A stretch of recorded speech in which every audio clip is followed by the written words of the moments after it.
Hello, fellow mompreneurs. Welcome to the Real Moms Podcast, the go-to space for resilient entrepreneurs who are striving for abundant living. I'm your host, Shay Spitz, a mompreneur and a realtor here in Columbus, Nebraska. Are you a mom juggling the hustle of entrepreneurship, family life, and personal growth? Well, you're in the right place. On this podcast, we dive deep into the real, unfiltered stories of incredible women who are navigating the journey of mompreneurship. We'll celebrate the victories, share practical insights, and acknowledge that it's okay to face challenges along the way. Success isn't about the destination. It's about the journey and the growth we experience as we balance our careers and the chaos of family life. Whether you're a seasoned mompreneur or just starting on this exciting path, join me and our amazing guests as we explore what it truly means to be a resilient entrepreneur striving for abundant living. Get ready for real, raw, and remarkable conversations that will inspire and uplift you. Because here at the Real Moms Podcast, we believe in the power of community, authenticity, and the strength that comes from embracing the journey together. So grab your coffee, find a cozy spot, and let's dive into the world of mompreneurship. This is the Real Moms Podcast, where we celebrate the hustle, honor the struggle, and thrive as resilient entrepreneurs living abundantly.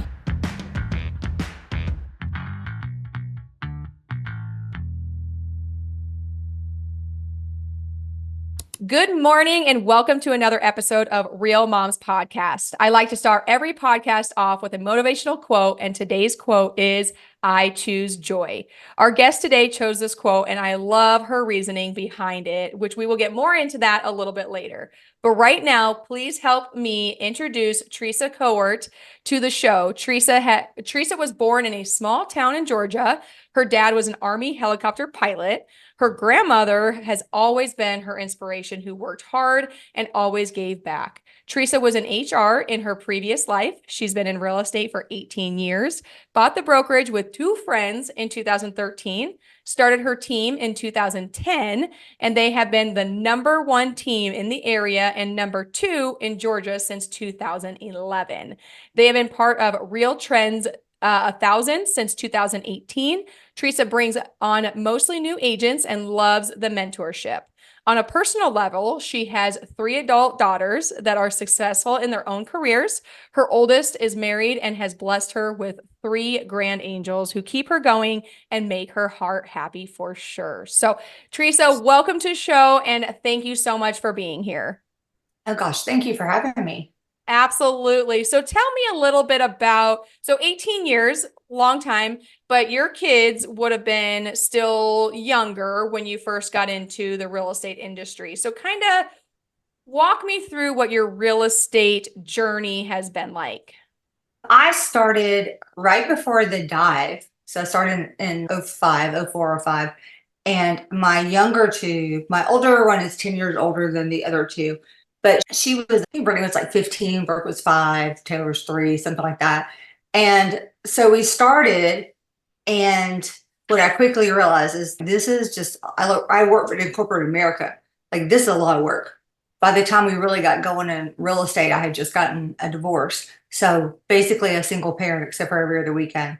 So it was very challenging. There was a lot going on. I was trying to learn. I was trying to help people. Like, it was put your kids to bed and then work for 3 hours, and then get up early so you could work before they got up and not have them suffer because mom was working all the time. So that's kind of how, when in the beginning we started, it was way back when we didn't have the search engines and the lead generation sites and all the things that we have now that spoiled us. I won't say we were dinosaurs that we had to go run around and get keys. We did have a central lockbox, but we also had to have things in 5 sets of original copies. And there was not a lot of, there was no DocuSign. Like, it was definitely back in the days where there was a lot of working harder, when now we can work smarter and don't have to run around and do so much. So it was a challenging time, but I loved it. Like, I loved it from the day I started. It was kind of a gift from God for me, because I didn't know I wanted to be in real estate, but I tell people this story as like I was going to get retail therapy, and I'd worked for corporate America, and they had sold the plant. I didn't want to be with the new people. And so I was going to TJ Maxx, my nemesis, and the place I love most on earth, right? And I saw this, I was praying, I was like, okay, God, come on. what am I supposed to be doing? I know this is not what you want me to do. I owned a tanning salon. Like, I was like, this is not, long term, this is not my goal, right? And I looked up at the red light. I missed my turn. I looked up and there it was, like, real estate classes, and they were starting the next day. So I turned around, went in, signed up, called my mom. Hey, can you watch the girls on Monday and Wednesday night from 6 to 10? And she was like, for what? And I told her, and she was like, are you sure you want it? I was like, yep, I'm doing it. I'm doing it. And that's how it all started. And I was scrappy. I had to make it happen. Like, I had to make it happen. Yeah. And so my girls, did they not? I don't think they missed out on anything because they were competition cheerleaders. Like, we traveled all the time. We were always together, but were we normal? No. Like, we got home late. We ate a lot of fast food. We did a lot of things that people may frown upon, but we did what we had to do to survive. And later in that journey, when they would complain about me being on the phone or whatever, or them having to be quiet in the car, I finally just said, like, hey, they're all girls, right? So they relate. Do you want, back then it was like Hollister. Do you want Hollister? Well, yeah, of course we do. Do you want college? They didn't care about that so much. They cared about cheerleading and they cared about clothes. So I was like, okay, so clothing equal clothes. So every time mom has a closing, then we will go to the outlet or to Hollister or somewhere, and we will buy something for you. But you have to be part of this journey with me, and you have to be on my team. I bought them little name tags that had their names on that's it. a great idea. So they were like totally in it to win it. And to the point where people would call me, especially my youngest daughter, who's a mess anyway. And they would say, are you Taylor Cawart's mom? And I'd be like, oh my God, what did she do? What did she do? And after about the second time, I realized that Taylor was like selling the team. Like, she was out there, even though it wasn't really a team, then it was just mom, but she was selling us. So they would say, oh no, Taylor was at our house the other night, spending the night, or we saw Taylor at cheerleading, and she told us that if we were going to list our house, we had to use you. And sometimes they would just call me to tell me it was cute. But other times they actually did list their house with me or buy a house from me or refer me to a friend of theirs. So it was like, I started realizing, this is not just about me. This is us. We're a cohesive group. Our family will succeed, not just me. And so they started bringing them in, and they did a lot of stuff. They stuffed mailers. They did all kind of stuff that they felt it gave them a purpose, and they felt like they were part of it. So they didn't begrudge all the time that I spent, because I spent a lot of time explaining to them, this is why we're doing it. Not because I don't want to be sitting here coloring with you or whatever, or, and I can't help you with your homework because I'm not smarter than a fifth grader. So it's like, it's just who I was at the time. And it's okay. They grew up to be fully normal adults. Yeah. Except for maybe the youngest one. She's still living her best life. But they're all she's very smart, and she's good. She's good as gold. But she's in Columbia today. Columbia, the country. She told me Sunday night as she was walking out the door, that's where she was going. And I was just like, that's just who she is. Yeah. But your kids are all different. You just gotta, it's just like our clients. We have to figure them out and then try to help them succeed their way. Yes. So, yeah, you can't pull them to do what you want to do, because I've learned that with my kids as they get older with activities and sports. I so badly want them to be part of sports. My oldest is not a sports girl. And this was my first year where I'm like, I have to be okay with that. And you just have to let them figure out what is best for them and what they want to do, because that's where they're going to succeed. They're not going to succeed in the areas that you force them to be in. But I absolutely love the name tag idea. I'm 100% going to go out and get some name tags. It's cute, and they're cheap. And I mean, there's no reason not to have one for them, right? Oh, that is the cutest thing I've ever heard. I just made them all the assistant. That is the cutest thing. I have 3 kids. I have a girl, boy, girl. And honestly, my oldest, well, all my kids really, but my oldest, like, anytime, like, what do you want to be when you get older? And I don't know if she wants to be a real estate agent, which is totally fine, but she'll draw pictures. Mom at EXP Realty, or when I was at my other brokerage, she would always draw pictures and of our logo and all of that stuff. And I'm like, you are a walking billboard, girl. That's right. That's right. Delaney, my granddaughter, does that now. This year, like, not even probably a month ago, I don't know what the project was at school, but she wrote that it was like she wants to be a realtor because you get to, have a lot of money, she thinks. But then it was like, and you get to help people And it was very kind Yeah. in all the other things that she said. So I actually have it like had them putting it on I'm going to frame it and post it because I'm like, well, good. I want people to see me that way. Yeah. Not as, when I die, who cares that you're a real estate agent? Nobody cares. Yeah. They care about your legacy and how many people you helped and your children and your grandchildren. And that's the part that you have to work really hard on making sure that you leave that feel good in the world. Yeah, it's who you are, not what you do. And I love that you had said that as one of the questions, that it's not like when you pass away, you don't want to be known as the best realtor, because in all reality, people don't care.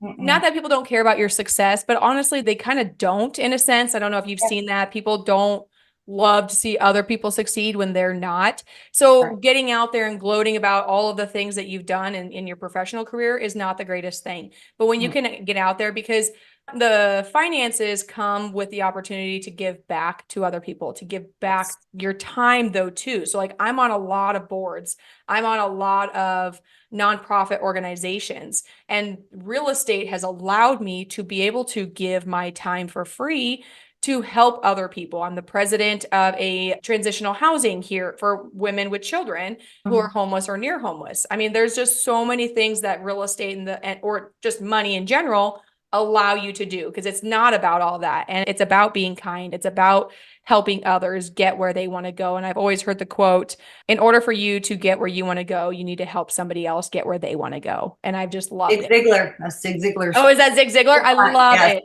That it was is so true.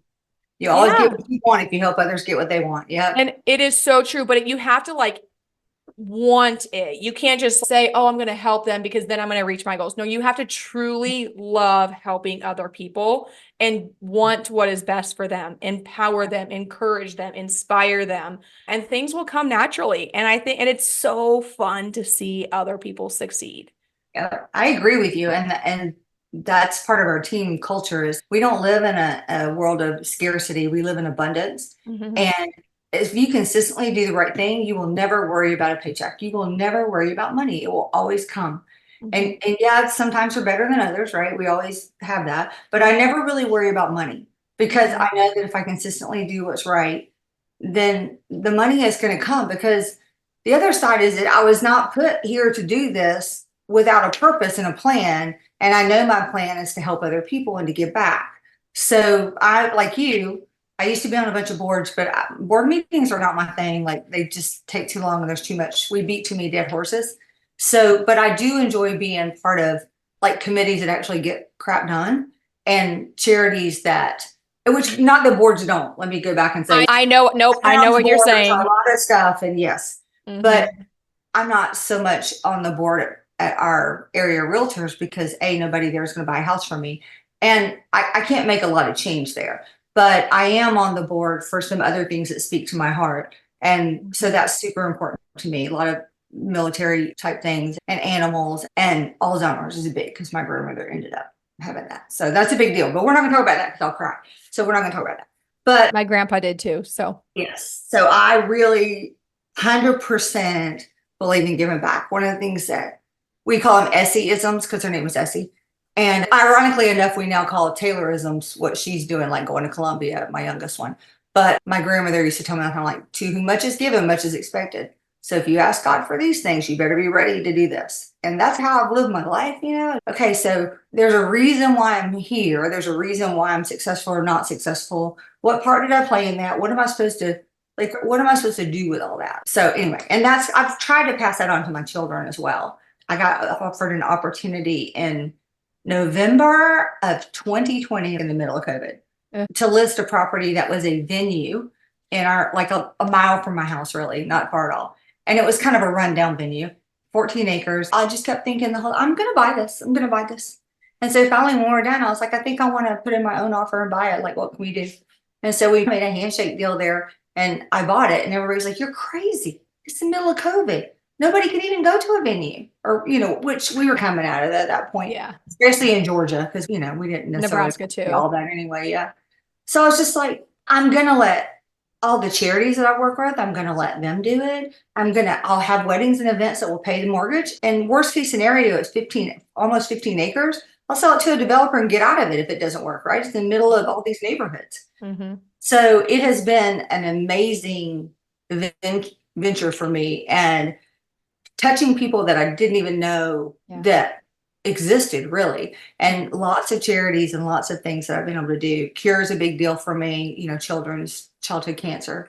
So they had their big shell out for a cure every year there. Like I have some that just do it there every year since the beginning. And we've obviously improved it and made it more beautiful and all that kind of stuff. But every dime that comes in, if it doesn't pay for the mortgage, it goes to an improvement, because I'm just like, this is an amazing place. I need to share it with people. It doesn't ever really have to make a profit. I just want to share it with people. But in the meantime, all those people come there and they all know I'm a real estate agent. Yep. So they kind of work hand in hand. I don't know that I meant for that to happen, but that's what happens. Yeah. The more good you do, the more you get. Yeah. Yeah. And it was an old church that we converted into an Airbnb. And I do a lot of donations for like our United Way, Right. different boards who said, hey, we're looking to have something outside our office. Can we use your space? And I just donate it. I just make sure like, hey, make sure it's just clean. I'll go in there or have my cleaning crew go in there just to make sure it's clean. Yeah. But, I've never taken a dime from that. I've never taken a dime from it. I have whatever money there is, as long as it's paying the bills, anything extra will get set aside because things happen. And then, yeah, like you said, improvements, what can we do for improvements and just giving back? It does feel good. It's a selfish good deed. Yeah. Yeah. Well, I learned a long time ago, you kind of buy your time. Like Mhm. early on, I figured that out. Like I need an assistant because I don't have time to do all this. I need this person because, your clients will suffer if you don't. And it's like, I need this, I need this. And so that's how the team evolved. I didn't just wake up one day and say, I want this amazing, massive team that drives me insane. It was just like, I want to be able to do this with my kids, or I want to be able to do this with my friends, or I want to do, whatever. So if I do that, what do I have to farm out to somebody else? Who do I have to pay to do that part of it? So that I can do the things that are either really, really important or to me or the business. Like I mean, it can, like the joke at my office is I can be the busiest I am, but if one of my grandkids calls me or my kids call me, I'm like, yep, I'm on my way. So that is what working so hard earlier has afforded me to do now. Yeah. Choose your hard. You can work hard now or you can work hard later. Nobody wants to work hard when they're old. Yes. Let's bust it out when we're younger. And then when you get older, you can give back and you can be that person. Yeah. So. Yeah. I've always heard that life is either hard now and easy later, or easy now and hard later. Yeah, Choose your same hard. thing. Same premise. Yep. Yep. Figure it out. Yeah. So I worked a lot back then, and now I don't work as much. I'm able to do other things and spend more time with them. And like I say, we did so much. We were in hotel rooms all the time with cheerleading and things like that. Again, back in then, we didn't have, like, you didn't sit in the Georgia Dome and have great internet. I promise you. Yeah. So there were times when it was like, okay, you're going to warm ups and you're doing this and you're doing this. And I'm going to step outside those doors because I have to make 2 phone calls, because you could forget about trying to write a contract inside there. There's no internet. And so I just hired an assistant to help me, and then ended up having a buyer's agent, another one and another one, for the same reason. Just couldn't sacrifice the quality of what we were doing so that I could run the roads and be with my kids. But at the same time, I had to run the roads to be with my kids. Yeah. I had to do And that. I think that's where they see people who are very successful, but they don't realize, okay, one, you've been doing it for 18 years. You've been grinding it out. You were taking phone calls. You probably had to miss some things for your kids. You probably couldn't be there for certain things. I mean, there's sacrifices that you've made over the time. And the problem with nowadays is people want that immediate gratification right away. They don't look at 18 years and think, okay, I'm willing to commit 18 years to get to that level. People think, well, I'll do this for a little while, and if it doesn't work, then I'll go somewhere else. But you have to go through the hard times. And I'm sure, I don't know if you want to share is there anything that stands out to you that were some really hard times for you that you thought about quitting, especially quitting real estate and, I don't know, doing something else? I don't think I've thought about quitting real estate since day one. But I didn't really have a backup plan that I was more interested in. Like I always wanted, as soon as I started doing this, I was like, oh my God, this is it. This is what I'm supposed to be doing, because human resources was great, but it wasn't as fun as real estate. Yeah. And, people were like, oh, I want to be a realtor so I can be flexible. And I'm like, you could be flexible to work 80 or 100 hours a week instead of 40. but it didn't mind. Yeah. I don't mind, right? Because if you love what you do, you never work a day in your life. Yeah. So I love what I do, and I love that I can go outside and dig in the dirt for 20 minutes if I want to, and then come back in here and get on a podcast or whatever it is that I need to do. And be at the office and then run by TJ Maxx, or, nobody's telling me what to do, but I know innately that if I take an hour off during the day, I better be prepared to put it back in later on. And I think that's the part that a lot of people that don't quite understand, is that you have to work. Yeah. You have to stay focused. You have to have a plan. You have to have a calendar. You have to work. Like, it's not just something where you just have lunch with people. What has been a pretty big key to your success? What you said something about a calendar, and I think that those are so important, and knowing what you're going to be doing the next day. And like you said, if you're taking away a couple hours during the day, you better be expecting or be putting that work back into the evenings or weekends. And what I'll do is, if I have a bunch of open houses during the weekend, okay, well then I'm going to pick up my kids a little early once or twice this week. I'm going to pick them up at 3:30 when they get off of work, and we're going to go do something, and I'm not going to feel bad for it. Right. So what's something that you feel has helped you with your success? I think that a lot of it is just that calendar, and it's all on my phone. Back in the day, I had a paper calendar, but once Google came up with this lovely calendar in this phone, like, that is it.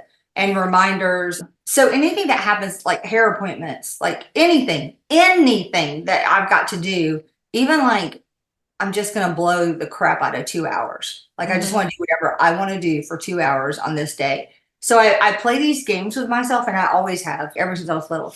If you do this, you can do this. If you can do this, you can do this. It's like, if I stay up and get all this stuff done tonight, then I can get up in the morning, do the things that I have to do, but then I can take like this time out of the day tomorrow and do this. Go have lunch with my grandkids. A lot of times. And I also read to their classes about once a month, like not every month, both of them, but I alternate.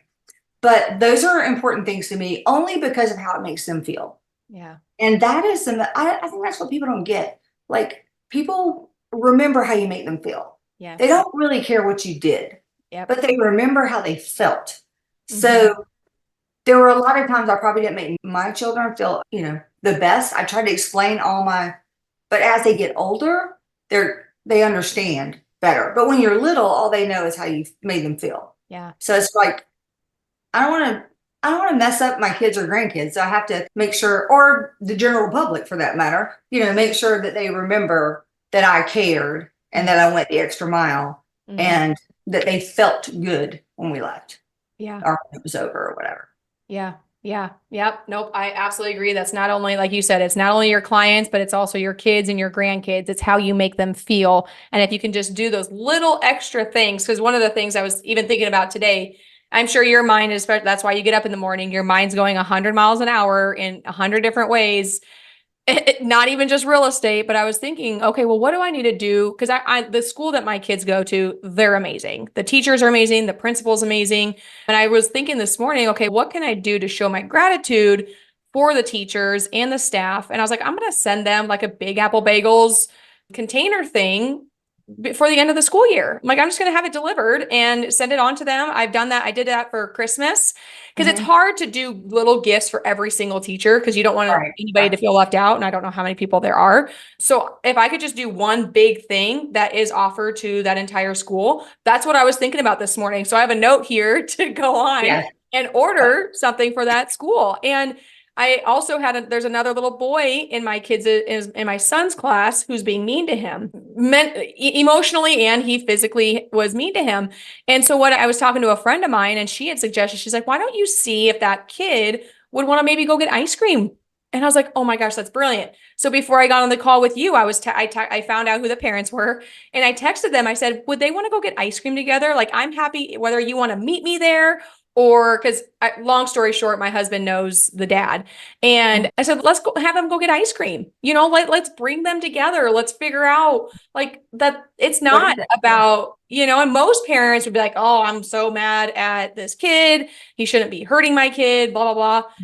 But you got to be kind to people, because usually when kids are being rude, there's something else going on. So if we could just show him love and compassion and caring and kind, it might change. It might not, but at least it was a good gesture. Yeah, you try. So, Yeah, you try. Yeah, yeah. absolutely. We do twice a year. My oldest daughter is a school teacher. So for littles, twice a year in the beginning and the end, we do the teacher work days and we bring them either lunch or breakfast in and we do it for the whole school. So it's not, and we stay, the team stays and I like breakfast because then it doesn't mess up my day. So I like to do the breakfast and we're all out of there by 8:30, 9 o'clock and everything's cleaned up and we're done. And it sets the teachers out on a good day because they don't necessarily want to be there on a teacher work day. But and now a lot of agents or a lot of teams in the area are doing the same thing, companies. So it's like they always, and of course, Brittany tells me exactly what they want. And don't forget the cheese dip if it's lunch. It's like, we want Mexican, don't forget the cheese dip. But, so we've gotten a lot of business from the teachers, but that's not even why I do it. I don't talk about real estate at all. We give away some gifts. You know, we just give them all a ticket when they walk in and they throw it in the bowl and we draw and we give away. And my daughter won one time and I was like, why is your ticket in this bowl? Give me that. You're not kidding. You cannot win. It doesn't count. Yeah. So last time she was like, I know it's not going to be in my name because I'm not allowed to win. And I'm like, no, you're not. No, like, if you want some colored paper, I'll buy you some colored paper, but no. But anyway, so it's just I called it Tip the Trailer because I have this trailer that you pull behind your car. And so we have that every year where we load it up with school supplies. We have people donate. We load this thing up for school, but we don't give it to kids. We take it to the schools in our area and we have them put it in their supply closet.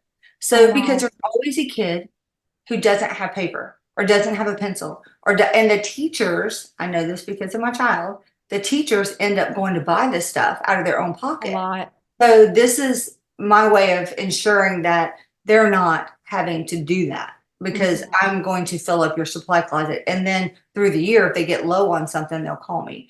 And I think that makes me happy. Someone will call me and say, our supply closet is low. Could you possibly donate some paper or some crayons or whatever? Or likewise, I've had people call me and say, hey, I know this single mom, and because we do give backs every month of some kind, but it's like, I know this single mom and she's working 2 jobs and she's doing everything she can, but they're about to turn electricity off. Can you help? Yes. Yes, I will. And you don't need to that's not on Facebook. No, that is just something that you do because it's the right thing to do. Because even if she never buys a house, she's going to tell everybody she knows how nice you were. Well, she might not. She may be embarrassed. It doesn't matter to me. I don't care because I feel good about it. Yeah. I feel good about it. And that's what matters. And I truly believe that when you give to other people and expect nothing in return, you will be rewarded in the long run. It may not be immediate. It's something Randy Garn, I don't know if you know who he is, but he said it's basically his dad always told him, do things for others and expect nothing in return. And you truly need to do that. You can't just be like, oh, I'm going to try this, give back to this person. And hopefully they'll no, do it and move on. And if something comes back to you, great. If it doesn't, oh, well. That's right. You will get rewarded in the long run if you truly are out there doing those things. I love all of these ideas. That's fantastic. So this little trailer, you said it pulls behind a car? Yeah. I mean, it's just a trailer. Yeah. Enclosed? It's like an enclosed one?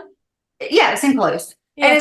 And it's not huge, but it's not small either. Yeah. Yeah. So it pulls behind it. And I think somebody borrowed money from me and that was like the collateral.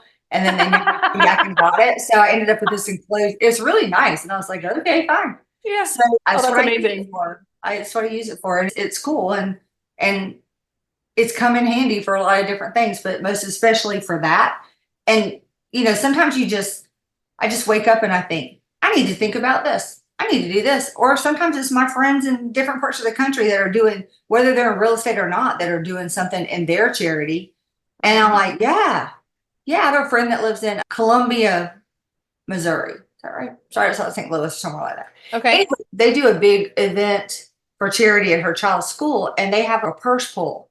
And so we would go places and she would buy these designer purses. And I'm like, Mandy, how many purses do you think you need? And she's like, oh, no, it's all for charity. And we do a purse pull and people bid on them like a silent auction or a live auction. I don't know. But anyway, they made so much money off these purse pulls. And I was like, oh, okay, all right.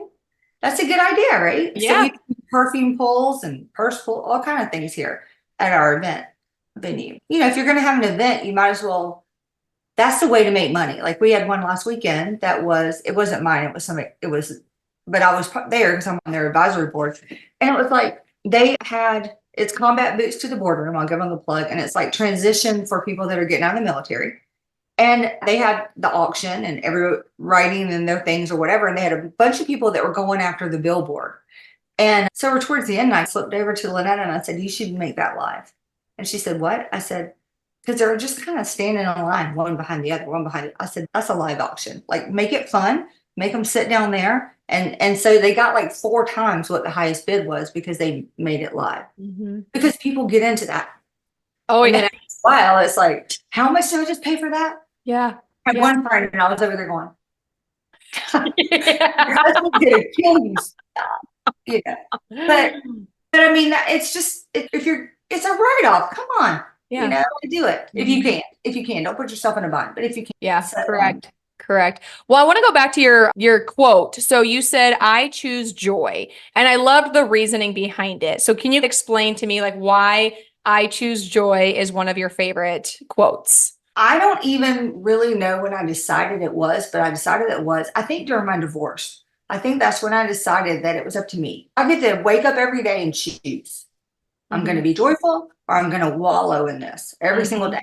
So I decided that I was going to choose joy. I have a big metal sign. I have it sitting around my house. I have lots of things sitting around my house that just remind me every day to be thankful, grateful, and to choose joy. So every morning I wake up and I choose joy. I do my little morning routine or whatever. And then I'm joyful. It's good. And then through the day, everybody tries to steal my joy, right? Because I'm in real estate and that's what they do. Guys out there mowing my grass, and I'm like, it's like waving at me. But anyway, I choose joy. I choose joy. Joy doesn't happen to me. I'm not like wishy-washy about it. Like I am adamant that I will have joy all day. And then things happen all day. And at the end of the day, I have to remind myself sometimes. And then at the end of the day, if I still got any joy left, I win. Like it's a game. So I always have joy left because I can always find something to be happy or joyful about. And I don't sweat all that stuff. Like people who worry, I don't understand people who worry. Like I understand get your butt in motion and do something about it. I don't understand just sitting around worry. I'm just not a worrier. Yeah. So I'm just like, let's be happy, let's be joyful, and let's get this shit done. Let's just do it. And if you're not happy or joyful, I'm sorry. I wish you were, you know, but it's like when you talk to people, that's what I want to exude is that I'm confident and that I am experienced, professional, and that I am a happy person. Like I want you to win. I want them to win. I want everybody to win. Because at the end of the day, that's what everybody wants is to win. Well, so I have to keep that joy because I have to make sure other people who see me only see me that way. You'll never see really anything negative on my Facebook or Instagram or any of that stuff because I just don't buy into any of that. Yeah. Like I've had a tough life. Like I've been divorced. I've had a gun pulled on me. I've had lots of stuff happen to me over the years that should have broke you. And I'm just not breakable. I mean, maybe I am. I shouldn't say that, Lord. You haven't. Yeah. But I choose not to believe that I am breakable. Yeah. I'm not invincible in that, you know, I can't get sick or whatever, but you're not going to break my spirit. Like you're just not. When this becomes something that I don't want to do or I can't do or whatever, then I will pass the baton and do something else. But I'm not going to worry about it. I'm not going to be upset about it. Yeah. I'm going to choose joy every single day of my life. Yeah. And I love that idea. And I think anybody who's listening to this and they think, oh, well, it might be easy because she's got money, the perception of it, whether you do or, you know, whatever. But I think that's not what it's about. Whether you had this decision, this mindset before you got to the point where you're at now. And it's just like donating. If you want to donate like 10% of your income to charity or to your church, whatever the case may be, if you can't do it when you have $1, you're not going to do it when you have $100,000, just like joy. If you can't have joy when you're struggling, you're not going to have joy when you're successful, because there's a lot of people who are successful but don't have joy and happiness, that they are truly internally miserable. Right. And honestly, like if I don't have joy, the people in my life are going to have it either because they're going to follow my lead, especially children. If you're the negative Nelly or the hypochondriac or whatever it is, then your children are going to follow your lead. And so I chose to raise badass women who chose joy. I used to tell them, you can't say this at school, but you're a badass, right? Yeah. You're killing geometry or whatever it is. Like, that's awesome. Yeah. That's what you will never hear me say that a child is stupid. I mean, I'm just not that person. I go the other way. Yeah. Like, I'm not negative. I will bring it to your attention. That what you did was not kind or not right or whatever. And how can we make that not happen again? Yeah. And yes, there were times when I went in my closet and was screaming or, you want to say other things, but I wanted to call another mother and say, I need you to get your kid under control or whatever. Yeah. But that doesn't help anybody. Like you do the other side. If they choose to be ugly, that's up to them. I've hung up on people before in my previous life. I had a guy in Long Island who liked to cuss, and he would cuss everybody in our plant out. And he got me one day because the plant manager was off, and he started all that, and I hung up on him, and he called back and he said, we got disconnected. I said, no, sir, we did not. I hung up on you. And he was like, you hung up on me. I'm your client. Right. You are, but I don't have to listen to that. I was raised in the South. Men don't talk to women like that in the South, which some of them do, I'm sure, but not in my world. Yeah. Not to me. Not in my world. I don't have to do that. There's not enough money in this world for me to put up with a bully or somebody like that. And so I tell my team the same thing. And my children, you don't ever have to put up with a bully. Never. And you're right. When I decided to choose joy, I didn't have money. Like there were times when I went to cheerleading competitions with my kids because it was a divorce that took like over a year, and I still didn't get anything out of it now that I think about it. But anyway, except my group kid. And I would go and I had a gas card and $200. We had picnics in our hotel room, and I was selling real estate, but it was just when I was first starting, and I had to be frugal and I had to do these things. So now I understand what it's like to be broke. I get it. And you can be happy broke, and you can pull yourself out of broke. You just have to have a plan and work it and just do it. And it sure does help when your family supports you 100%. Yes. So put your little minion children to work. I am absolutely going to do it. I'm going to send you a picture when I do it. I am so excited about that. I am so excited about it because I know that they're going to be excited about it because they're so involved with my business anyway, that if I can give them a little name badge or employee badge or something along those lines, I know that they'll just eat that up. So it makes them feel so important. Yeah. So Teresa, tell me, what is one piece of advice that you would give to somebody who's starting out, or maybe a younger version of yourself? What is one piece of advice you would give yourself or somebody else? Yeah. Somebody asked me that the other day, and it's not just one thing, it's a lot of things, like the whole routine schedule. But the other thing is, if you can find, Tony Robbins does this or did this, he'll talk about it sometimes. And if you can find somebody who's just really successful and amazing, and if you can buy them a cup of coffee or a Diet Coke or whatever, and just have them like, can you give me 5 minutes? Can you tell me what the one or two things that you did when you were first starting out that made you successful? Like, what did you do? And most of the time you'll hear it's mindset.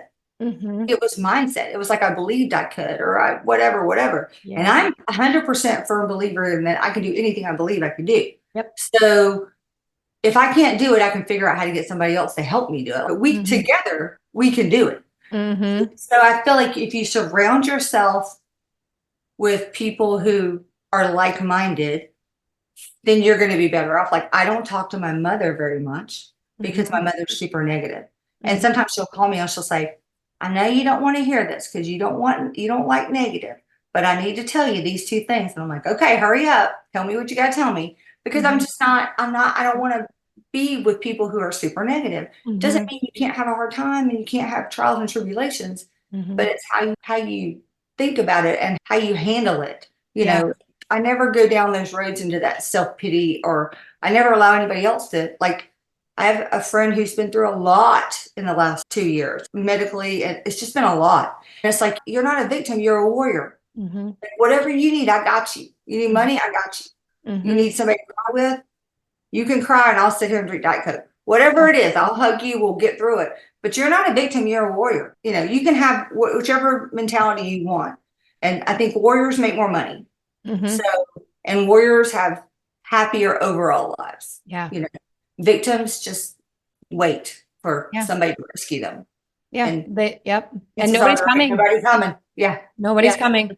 Nope. So I Nobody's think that coming to help. you have to have that routine and you have to have that mindset that I will succeed. I will make money. I will be able to do these things. And in the end, I will leave a legacy of good.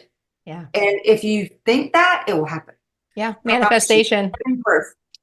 Living Manifestation. Yep. I 100% agree with that. And have you ever, so abracadabra, it's one of my mantras, I guess you could say. Abracadabra, the Greek mythology is as I speak, I create. So I also kind of added my own twist to it. And it's as I speak and think, I create. Because how you talk to yourself, how you talk to others, how you think about yourself, what you think about in life. If you're thinking about the negative, you're going to manifest the negative. If you're 100%. thinking about the positive, you're going to manifest the positive. So I love the word abracadabra. Just after I had learned that, I'm like, that's probably one of my favorite words now. I didn't know that, but it might be my favorite going forward. Like I 100% agree. You know, whatever you believe will happen. Yeah. You know, you believe that you're going to get hit by a bus, that might happen. Yep. You know, yep. You might manifest it right into your life, right? But It absolutely will. The other side, you know, and that it will happen. I remember hearing that stupid song, I Want to Be a Millionaire. So remember? Oh yeah. Yes. Oh yeah. Yeah. In my and head. I was like, me too. Me too. And so I would walk around the house and I would hear myself humming it. And I'm like, yeah. And then there's a song called, you know, All I Do Is Win. I didn't know what it was about. Oh yeah. Chorus. And I thought, yeah, all I do is win. Yes. So I started telling myself these things. And there's a song called The Champion by Carrie Underwood and Ludacris, which is crazy. Oh yeah. No, I know all these songs. Yeah. And so I heard that song many years ago. I actually played it at my team meeting Monday because there were some new people who didn't know it. And old people are like, here she goes again. She's going to cry before it's over with. And I'm like, I do. I'm very authentic. Yeah. So I do get very emotional about that song because it's like, yeah, people have been trying to knock me down my whole life. Yeah. You're not going to knock me down. You might knock me backwards. I might take a step or two, but I'm coming back for you. Like I'm coming back. So you can give it your best shot. There's always people that want to take you down. You give it your best shot. I'm going to do it with a big old smile on my face because that's how I am. And just be ready because I'm coming. I love I mean, singers, they know what they're doing because we listen to a lot of those songs, even if they have a little bit cuss words. My kids know they can't cuss, but like we'll put those songs on before like sporting events. We'll do All I Do Is Win, you know, like we get that mentality going. But another song that I really, really do enjoy, whether you like her or not, it's called The Climb by Miley Cyrus. Yeah. So if you actually listen to those words, it's like this 16-year-old knew what the heck was going on back then? I mean, she went through trials and tribulations and now doing great. But how you listen to those words and it's like, yes, absolutely. 100%. I have a playlist. It's called Mindset. And I listen to it. I also listen to it sometimes when I'm like on my jet ski or in my boat because it's just that music that gets you all pumped up. Yeah. And I can take on the world. Like you better not mess with me right now. You know, and that's why I played it Monday for my team. I was like, listen, mindset matters. If you listen to these songs when you first get up and you get your butt in gear, like there is nothing that can stop you all day long. Nothing. Your kids are going to be better for it. Your marriage will be like everything is going to be better because you are going to be focused and on fire. Yeah. And that should be your mantra every single day. Yeah. Whatever drives you, whatever gets you passionate about something, do that. Yeah. Do that. And if it's not real estate, don't do this. Go do something else. Yeah. That you're passionate about because this is not for everybody. Exactly. The song Good Day is a song that my kids like to play in the morning. I'm going to have a good day. I don't know if you've heard of it, but it's a newer song and it's really good, but we listen to that a lot in the mornings. But yeah, really good song. Well, Teresa, it has been absolutely amazing. I might have to get your mindset playlist from you. I think it would be awesome to have because you just can't have too much positivity and too much mindset stuff because it's music does make a big difference. I'm not very musical, but I do like music. So it's very, I listen to podcasts and I listen to all this training and all this stuff in the car and all that. But sometimes you just got like, if I'm feeling really, about something, I'm going to turn that on because I have it on Amazon Music. I'm just going to turn it on in my car. I'm going to blast it.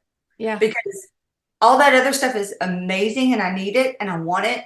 But those songs turn me, like, it's like putting on the Superman cape. It's like, yes, I got this. Like anytime I went to a listing appointment that I wasn't sure about, it was like a red outfit.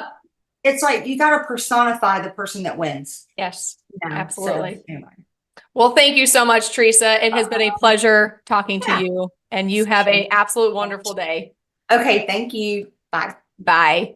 And that wraps up another inspiring episode of the Real Moms Podcast. A huge thank you to our incredible guests for sharing their story and insights today. If you found value in today's conversation, don't forget to hit that subscribe button so you never miss an episode. And hey, sharing is caring, right? Share this podcast with your fellow mompreneurs, friends, and anyone who you feel could use a dose of inspiration. Share it on your social media as well. But most importantly, if you found this episode helpful, please, please, please leave me a 5-star review. This helps get our information out to those who have never heard or seen us before. Are you feeling inspired and you're sure that you could add some value to the podcast? Shoot me a message and let's talk. We love hearing from you. So connect with us on social media. Tag me at Shay J Spitz. That's ShaeJSpitz. And share your thoughts and takeaways, or even suggest topics you'd like to have us explore more in the future episodes. Remember, you're not alone on this journey. Your resilience is your strength, and your pursuit of abundant living is truly remarkable. As always, keep thriving, keep growing, and keep embracing the beautiful chaos of being a mompreneur. Until next time, take care, stay real, and keep living abundantly.